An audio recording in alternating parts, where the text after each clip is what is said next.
보도했던 기자로서 가장 힘들었던 부분이 어떤 부분이었어요? 언론이 함께 침묵하는 거. 압수수색까지 당하신 적이 있죠. 예, 있습니다. 이 바이든 날리면 사건으로 압수수색 온 줄 알았어요. 인사청문 자료를 줬다라는 거예요. 근데 기자 생활하면서 딱 2번 본 적 있는 사람이었거든요. 핸드폰, 노트북 이런 걸 다 압수수색을 당한 거잖아요. 군인이면 정말 총칼을 다 뺏긴 거예요.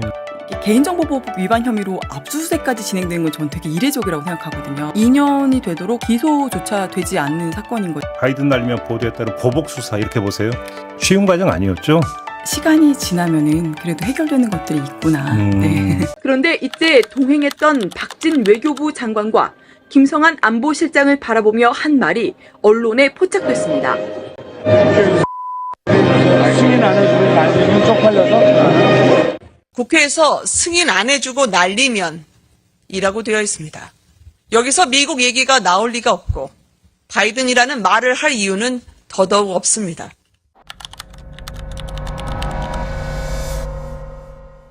바이든 날리면 요거 짧게 좀 할게요. 예. 진짜 윤석열 정부의 가장 정말 그냥 가장 노골적으로 미친 짓 한 게 저는 바이든 날리면부터 시작됐다고 보는 입장입니다. 예. 저는. 그런데 이와 관련된 소송이 아직도 진행 중이다는 사실을 모르는 분들이 많을 겁니다. 이거 변호사비도 엄청 썼어요. 예, 맞아요. 예. 윤석열이 이제 미국에 가가지고 국회에서 이 새끼들이 승인 안 해주면 바이든은 쪽팔려서 어떡하나. 요거를 이제 MBC가 카메라 밑에 이제 자막을 달면서 예. 이제 문제가 된 거 아니겠습니까? 그리고 이제 세상에 알려졌는데 윤석열의 주특기는 자신의 잘못이 드러나면 자신의 잘못을 알린 자를 바로 응징합니다. 요게 아주 특징이에요. 맞아요. 예, 특징이야. 예. 김건희의 특징은 자기랑 동업한 자는 무조건 감옥에 집어넣고 같이 먹을 돈을 지 혼자 먹는 거예요. 이게 이제 맞아요. 김건희의 특징이고 네. 특성이죠. 윤석열의 특징은 예. 자신 집안과 자신과 관련된 문제를 세상에 알리는 자는 무조건 응징하는 거. 요게 아주 특징이거든요. 네. 바이든 날리면과 관련해서 이제 MBC가 세상에 알린 거 아니겠습니까? 그렇죠. 그러니까 이 MBC를 죽이기 위해서 국가 권력이 어마어마하게 총동원이 됩니다. 요걸 한눈에 쉽게 저희가 또 정리를 했거든요. 바이든 날리면 사태가 일어나고 나서 대통령실에서 바이든이 아닌 날리면이다. 김은혜 홍보수석이 나와서 다시 한번 들어주십시오. 거짓말을 했죠. 예. 완벽한 거짓말. 전 국민을 상대로 거짓말을 했죠. 그리고 나서 대통령실에서 야 MBC 너네 전용기 타지 마. MBC 기자 진짜 치졸한 탑승 금지. 어. 그리고 나서 이제 국힘에서 MBC 고발을 하고 경찰에서 바로 취재진 수사 들어가고 예. 방심위까지 나서가지고 MBC의 그 보도 과징금 3천만 원 때려버리고 와. 그리고 외교부에서 이거를 MBC 상대로 정정보도 소송을 냅니다. 와. 그리고 사법부는 그 소송에서 외교부 네가 이겼어. 1심 외교부 승을 외쳐버려요. 예. 아, 이거 정리 깔끔하다. 와, 이거는 근데 전 세계에 퍼뜨렸으면 좋겠어. 진짜. 이거 깔끔하게 정리했죠. 아 이거 진짜 왔네. 야, 이 미친 짓 아닙니까? 미친 짓이잖아. 예. 지가 말을 엉망으로 해놔놓고 이렇게 많은 공권력을 활용을 했어. 전방위적으로 다 나섰네요. 진짜. 그래서 지금 현재도 소송이 진행되고 있는데 예. 다행히 외교부 수장이 이제 바뀌었죠. 네. 외교부가 소송 걸었으니까. 그렇죠. 외교부가 취하면 이제 소송 없어지는 겁니다. 그렇습니다. 그런데 조현 외교부 장관이 취임식에서 MBC를 향해 네. 사과를 했습니다. 영상 보겠습니다. 우리가 MBC를 제소한 것은 분명히 잘못된 겁니다. 외교부를 대표하여 MBC에 사과드립니다. 외교부가 소송 비용으로만 5천만 원을 썼어요. 예. 5,060. 5천만 원은. 이 미친 겁니다. 그리고 그 외교부가 소송 걸어가지고 외교부 측 변호인이 윤석열 과거 징계위원이었죠. 그렇습니다. 검찰총장 시절에. 검찰총장 시절에. 그러니까 진짜 사사롭게 한 거야. 모든 다 것들을. 다 연결돼서 연결돼 한 있습니다. 건데 네. 저거는 국가기관이 한 개인을 위해서 총동원된 사례입니다. 네. 저 기관들은요 다 반성문 100서 지금 다 써야 될 겁니다. 그렇습니다. 정말 심각한 국가기관의 권력을 총동원한 거죠. 네, 그 다시 한번 올려주세요. 요 얘기 다시 한번 좀 하고 싶어. 이따가도 사법부 얘기를 할 테니까 사법부가 외교부 손을 들어줬거든요. 근데 왜 사법부가 뭐라고 했냐면 바이든 날리면 예. 감청 불가라고 하면서 MBC한테 정정 보도를 하래. 뭘 어떻게 정정 보도를 맞아. 하라. 그래서 MBC가 그때 그러지 않았어요. 뭐 어떻게 그럼 정정 어떻게 하라고? 어떻게 정정을 해야 되는지 알 수가 없어요. 불가인데. 아, 진짜. 이 사법부도 문제가 많아. 예. 사법부. 심각합니다. 그러니까 대한민국 전체가 다 무너졌던 맞아요. 시기예요. 예. 예. 대표적인 사례입니다. 대표적 가장 사례입니다. 깔끔하네. 예. 아, 그 당사자 기자 정신적 충격으로 지금 휴직 상태야. 아, 그래요? 네, MBC 기자가. 네. 이거 어떻게 언제 이거 어떻게 보상할 거야? 그 찾아보니까 외교부가 언론사 상대로 소송한 게 이게 처음이더만요. 아 그리고 할 외교부가 일이 왜 나서 외교부가 그러니까. 당사자도 아닌데 그러니까. 이런 거 다 조사해야 됩니다 이제. 아, 이 기자분 공황장애로 지금 산재 휴직 중이라고 하시는데 안타깝네요. 네. 그러니까 사실 표현의 자유라는 측면에서 생각해 보면 특히 이제 정치인들, 정치 지도자에 대한 비판 보도나 이런 것들은 좀 더 자유로워야 되거든요. 예. 근데 국가가 나서서 이렇게 입을 틀어막는 소송은 최악이죠. 예, 제한돼야 되죠. 네. 네, 윤석열 정부 때 이 보도를 문제 삼아서 외교부가 MBC를 상대로 정정보도 청구 소송을 냈었죠. 근데 외교부가 소취하를 검토 중이라는 소식이 전해졌습니다. 조현 외교부 장관 후보자 어제 인사청문회에서 이에 대한 의사도 분명히 좀 밝힌 바가 있는데요. 이 보도의 주인공이 바로 MBC의 임현주 기자인데 관련 이야기 좀 나눠보도록 하겠습니다. 어서 오세요. 안녕하세요. 일단 외교부하고 MBC는 얘기가 좀 진행이 된 게 있습니까? 아니요, 아직 시작이 된 건 없습니다. 어제 이제 인사청문회 장소에서 나온 발언 정도. 그래요? 네. 근데 지금 외교부가 소송 낸 거 말고 네. 국민의힘에서 네. 명예훼손 혐의로 소송 낸 것도 있었죠. 아, 그건 이제 고발했던 거는 이제 서울청 사이버수사대에서 수사해서 네. 지금 거의 이제 3년 가까이 되어 가는데 아직도 진행 중입니다. 아직도 수사 중? 네네네. 그러면 우리 그 임 기자 여러 번 불려가셨겠네요. 여러 번까지는 아니고요. 이제 당초 사건 발생했을 당시에 이제 고발돼서 조사받았을 때 당시에 저희 방침은 이게 정당한 수사가 아니기 때문에 대응할 수 없다는 거였고요. 작년 이제 8월 정도, 7, 8월 경에는 거의 한 일주일, 2주일 상간으로 계속 출석 요구서가 왔었어요. 3주 연속 이렇게 오면은, 3번 연속 오면은 체포영장 각이거든요. 아, 그렇죠, 그렇죠. 네, 그래서 이제 제가 작년 8월 20일 날 회사를 대표해서 출석을 했고 조사를 받았죠. 예. 대통령 명예훼손 혐의로. 하나하나 좀 여쭤봐야 될 것 같은데 네. 아무튼 그래도 이렇게 평가하겠습니다. 출구가 좀 보이기 시작한 것 같다. 네. 이렇게 평가해도 괜찮겠죠? 네. 소감이 어떠세요?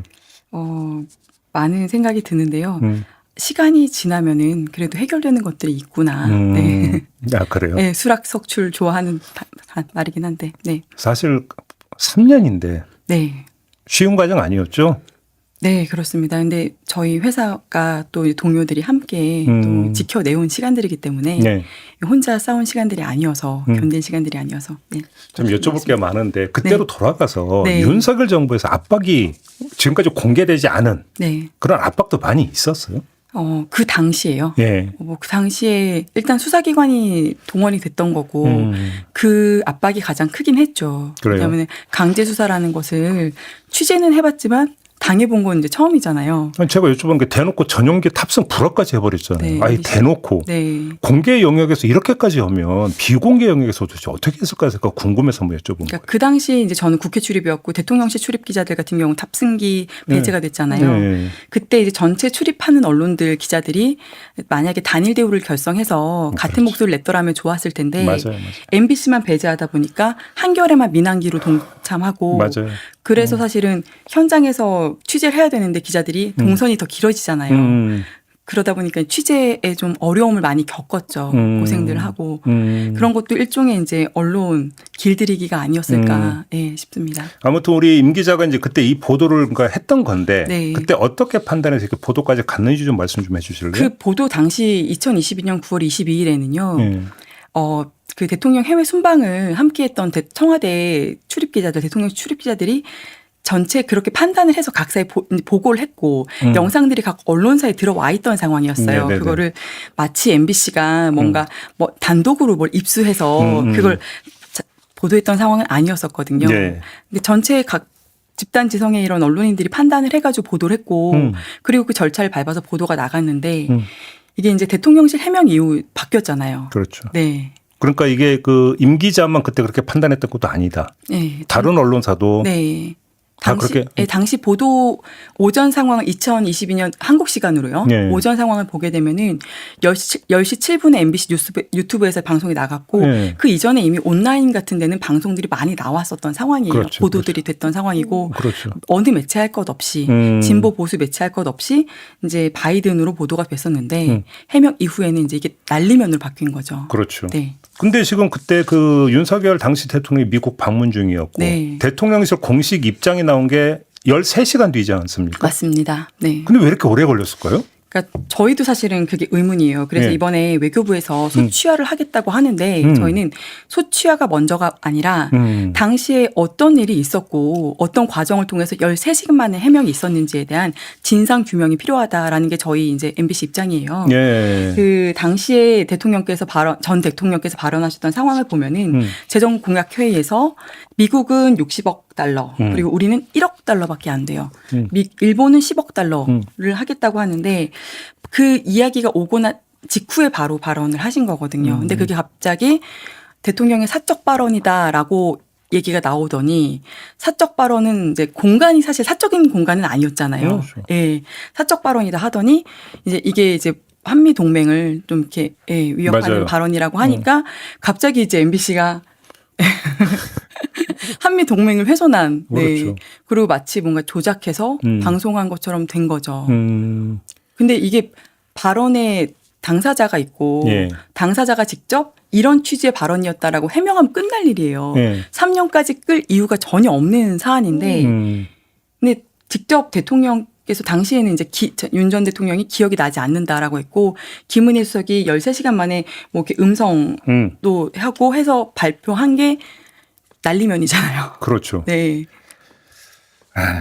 참 복귀하니까 좀 생생하긴 한데 네. 그 보도했던 기자로서 가장 힘들었던 부분이 어떤 부분이었어요? 사실 언론이 함께 침묵하는 거. 왜냐하면은 당시 대통령실 출입 기자들이 판단했던 근거가 있을 거 아니에요. 현장에서도 대통령실에 확인 요청을 했었고. 네. 근데 그게 갑자기 13시간 이후에 해명을 통해서 네. 난리면으로 다 바뀐단 말이에요. 예. 그러면은 그 과정에서 MBC가 타깃이 됐잖아요. MBC가 타깃이 됐을 때 그 앞서 같이 보도했던 언론들이 우리도 그렇게 판단해서 보도했어 라고 용감하게 하는 매체가 과연 얼마나 있었던 것인가. 그게 저희 회사가 조작을 해가지고 보도할 이유는 전혀 없거든요. 그렇죠. 작년에 제가 8월에 그 거의 2년 가까이 된 시점에 이제 피해자로 출석해서 조사를 받으면서 경찰에서 하고 싶은 얘기가 있으면 마지막으로 적으라 그러더라고요. 근데 이제 저희 변호사는 말려요. 쓰지 마라고 계속 말리는데. 적으라고 했어요? 그러니까 소외가 있다면 밝혀라. 왜냐하면 조사를 이제 그 과정, 보도 과정과 경위를 밝히고 나서. 예. 근데 작년 8월은 사실 계엄은 상상을 못했던 상황이잖아요. 그렇죠. 그리고 사실 뭐 MBC 같은 경우도 어떤 변화가 있을지 몰랐던 상황인데 그때 이제 제가 메모했던 걸 이제 다시 옮겨 적어 왔어요. 예. 그 내용이 뭐냐면요. 대통령 발언 논란으로 수사가 시작된 지 2년이 다 되어 가는데 작년 시점에 논란의 발언이 나왔을 당시 대통령께서 직접 발언의 내용과 취지를 확인해 주셨으면은 그냥 끝났을 것을 기자가 2년 가까이 대통령에 대한 명예훼손 혐의로 고초를 겪고 하는 게 좀 가슴이 아프다. 현실이.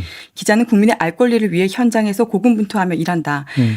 기자가 어떤 목적을 갖고 누군가를 비방하거나 명예훼손을 할 이유도 없다. 그렇죠. 훗날 지금의 이 사건이 역사에 어떻게 기록될지 모르겠지만 권력을 감시하고 비판하는 언론들의 활동을 위축시키고 업무를 힘들게 하는 일이 다시 반복되지 않기를 바란다. 이렇게 썼어요. 떨리더라고요. 지금 뭐 임 기자가 상당히 지금 절제해서 지금 말씀을 하고 계신데 네. 사실은 되게 힘들었던 과정으로 저는 알고 있는데 네. 이 건 말고 네. 다른 건으로 네. 수사 대상에 올라서 네. 압수수색까지 당하신 적이 있죠. 예, 있습니다. 그때 그 건이 어떤 건이었죠? 그게 한동훈 전 장관 인사청문 자료를 제가 다른 언론사 기자에게 줬다 해서 개인정보보호법 위반 혐의로 수사를 받은 거죠. 근데 사실 그때 압수수색 당시에 저는 사건이 그 사건 당사자들 전혀 모르는 상황이었고 그런 수사가 진행되는지조차 몰랐기 때문에 네. 이 바이든 날리면 사건으로 압수수색 온 줄 알았어요. 아, 그래서 제가 그때 이제 수사관들에게 물어봤어요. 아, 요즘은 명예훼손 혐의로도 이렇게 주거지 압수수색 영장이 발부되냐. 이 사안이 사실 그렇잖아요. 예, 그렇죠. 근데 갑자기 다른 사건입니다 그러더라고요. 그래서 제가 그럼 당사자에게 무슨 사건인지는 알려줘야 되는 거 아니냐 그랬더니 변호사가 오면 알려주겠다 했는데 문제는 등장인물의 고발인 피고발인도 다 모르고 중간에 등장한 한 사람 아는 기자가 있었어요. 근데 제가 그 기자에게 국회 출입하면서 인사청문 자료를 줬다라는 거예요. 예. 근데 기자 생활하면서 딱 2번 본 적 있는 사람이었거든요. 아, 그래요? 네. 그리고 나중에 이제 조사받는 과정에서 사실 당시에 저는 핸드폰, 노트북 이런 걸 다 압수수색을 당한 거잖아요. 일을 해야 되는데 뭐 없어요 아무것도. 군인이면은 정말 총칼을 다 뺏긴 거예요. 예. 그러면 전장터에서 어떻게 살아남아요? 근데 이제 이 과정에서 왜 이 사건이 이게 개인정보보호법 위반 혐의로 압수수색까지 진행된 건 전 되게 이례적이라고 생각하거든요. 근데 이 과정에서 지금 사건이 그것도 2년이 넘었는데 예. 처리가 어떻게 됐어요? 그래서 지금 작년 말 정도에 이제 서울청 반부패에서 검찰에 이제 기소 의견을 송치를 했어요 중앙지검에. 근데 중앙지검에서 2번 다 보안 수사 명령을 내리고 바꾸놓고 그 다음에 올해 이제 남부지검으로 중앙지검에서 넘겼더라고요. 네. 그러니까 압수수색을 그렇게 신속하게 했고 주거지 사무실까지 했는데 핑퐁 게임 하고 있네. 네, 2년이 되도록 기소조차 되지 않는 사건인 거죠. 그러면 뭐 종결을 해주던가. 결국은 이 바이든 날리면 보도에 따른 보복 수사 이렇게 보세요? 저는 무관하지는 않다고 생각해요. 왜냐하면은 그러니까 자가 발전하시는 분들 있잖아요. 민주주의 네네네네. 지팡이 중에 예. 또 그래도 정치권이나 권력을 잘 보이기 위해서 하시는 분들 되게 열과 성을 다해서 하셨거든요. 탈탈 털었는데 안 나왔어요. 그리고 당시 보도 내용들을 보자면은 이제 제가 최강욱 의원실에서 자료를 받아서 이걸 다른 기자에게 줬다라고 되어 있는데 폰을 털고 기록을 보고 하는데 전 최강욱 의원하고 일면식이 없어요. 오. 그리고 제가 국민의힘 담당 여당 출입 기자였기 때문에 그때는 거의 뭐 24시간, 48시간 국민의힘만 취재를 하지 민주당 의원님들을 만날 일이 없거든요. 근데 통화 기록도 안 나와, 뭐 메신저도 안 나와, 메일도 안 나와 이러니까 아마 되게 당황했었던 것 같아요 경찰에서. 그래요. 네. 그래서 지금 계속 그러니까 검찰과 경찰이 폭탄 돌리게 하고 있는 거고. 에 책임 이제 뭐 그런 거죠. 그 과정에서 심적 고통이 상당히 컸던 걸로 알고 있는데.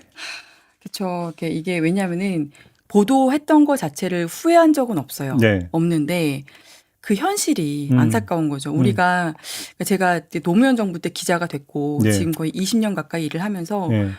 기자들의 그런 이렇게 보도 취재 행위가 네. 스스로 좀 위축되고 약간 검열을 해야 된다라는 이런 보도라면 또 찍히겠구나 뭐 이런 고민을 하게 되는 상황들이 좀 가슴 아팠던 거죠.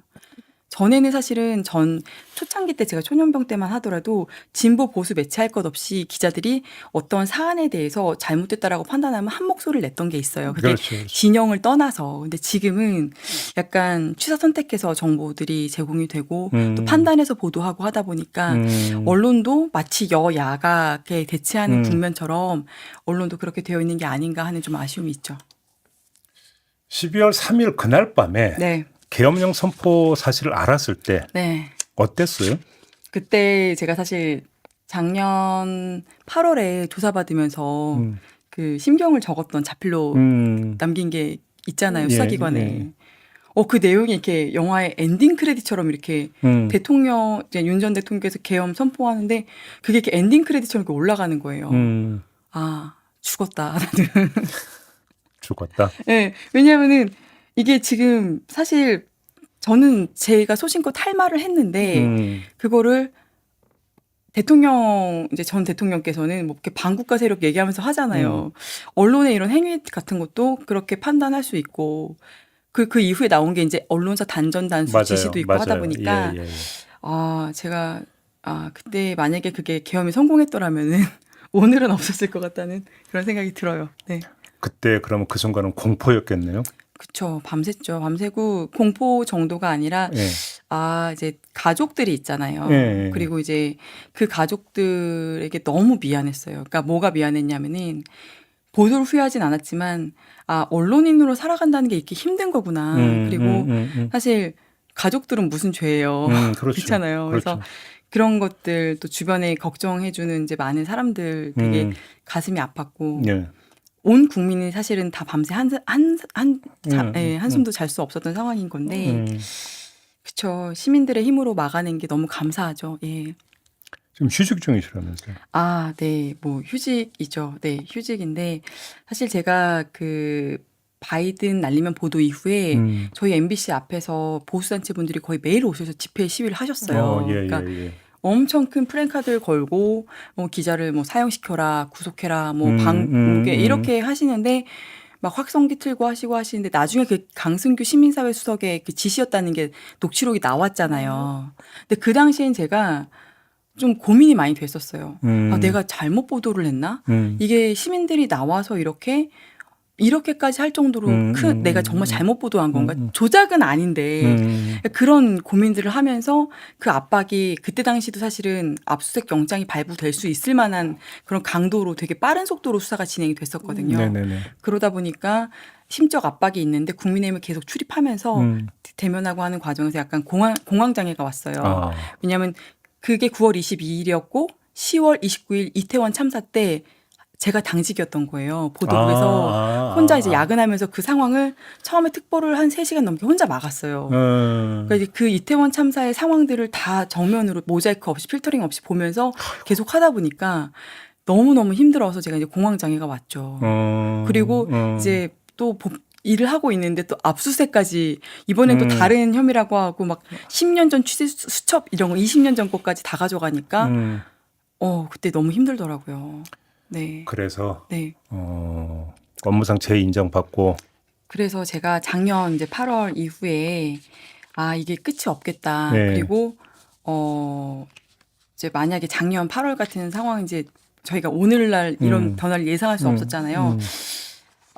저희 회사에도 변화가 있고 하면은 해고가 될 수도 있겠다. 기자로서 더 이상 일을 못할 수도 있겠다라는 압박감이 저는 작년에 그때 뭐 조사를 받으면서 왔어요. 박문진 이사 교체하네 만에 막 네, 이러면서. 네, 맞습니다. MBC 사장 교체하고 하면은 해고고 더 이상 기자로 일을 할 수 없겠다라는 압박까지 받았거든요. 그래서 이제 그 산업재해 신청을 했어요. 그래서 네. 업무상 재인정받고. 네, 네. 그럼 휴직은 언제까지예요? 제가 이제 8월 말 9월 초 복귀 할 예정입니다. 예. 그래요? 네. 어떻게 좀 많이 추스르셨고. 네, 많이 회복됐습니다. 네. 다시 이제 힘차게 일하셔야지. 네, 그렇죠. 네. 근데 아무튼 이제 다시 좀 이제 정리 좀 해야 될 건데 아까 본방에서 잠깐 이야기를 했지만 뭐 소송 취하고 이런 게서 끝나는 게 아니고. 맞습니다. 예. 중요한 건 그러면 도대체 바이든이냐 날리면이냐 확실히 지금 하고. 네. 그다음에 뭐 소송 들어갔던 배경, 네. 과정, 네. 당시 용산의 지시가 있었는지 네. 이런 게 모두 밝혀져야 된다. 네, 맞습니다. 왜냐하면은 외교부뿐만이 아니라 이제 수사기관에서도 이거 공권력이 투입됐잖아요. 정부 예산을 쓴 거잖아요. 외교부는 소송 비용으로 5천만 원 넘게 썼는데 경찰들은 무슨 죄입니까? 네. 지시를 받고 움직이는 사람들 그러니까 보면서 이게 그 과정에서 어떤 경위를 통해서 명예훼손이라는 거는 당사자가 처벌을 원해야 되는 거잖아요. 네네네. 근데 당사자는 빠져 있고 그 명예훼손 혐의로 언론은 수사를 받아요. 계속. 이게 거의 3년 가까이 진행이 되던 거니까 여기에 대한 철저한 이제 진상 규명이 있어야 되고 그리고 이게 조직적으로 특정 언론을 이렇게 옥죄기 위해서 했던 것이 아닌지 이 부분에 대한 것도 좀 밝혀져야 되지 않을까. 그렇습니다. 네. 알겠습니다. 네. 이렇게 좀 마무리해야 될 것 같은데 하여간 고생 많이 하셨고 네. 힘내시기 바랍니다. 감사합니다. 네, MBC 이면주 기자였습니다. 감사합니다. 외교 사안이 국내 정치에 이용되었고 실용과 국익이 주도해야 할 외교 영역에 이분법적 접근도 많았습니다. 우리가 MBC를 제소한 것은 분명히 잘못된 겁니다. 외교부를 대표하여 MBC에 사과드립니다.